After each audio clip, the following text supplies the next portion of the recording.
آموزش روغنکاری چرخ‌های خیاطی خانگی به زبان ساده. مهمترین کاری که بعد از خرید چرخ خیاطی همیشه باید داشته باشین روغنکاریشه که اگه روغنکاری نشه، به درستی روغن نزنید، ممکنه به سر و صدا بیفته، یا اگه روغنکاری رو ندونین مثلا کجاها انجام بدین ممکنه کلا چرختون بسوزه. با ما همراه باشید که بهتون آموزش بدیم کجاهای چرخ رو روغنکاری کنید.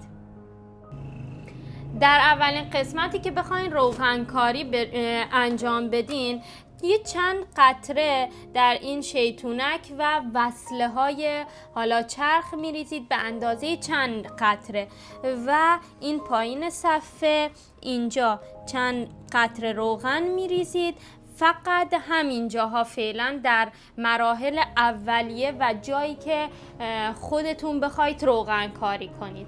و یه نکته خیلی مهم که خیلی از مشتریا همیشه اطلاعی نداشتن که به مشکل برخوردن، توی ماسور پرکن اومدن روغن ریختن. ماسور پرکن اگه بخواین روغن بریزید در حد 1 قطره میریزید. اگه بیشتر بریزید، چون اینجا دینام چرخه و اگه روغن به دینام چرخ بخوره یا منجر به آتش سوزی میشه یا چرختون کلن میسوزه.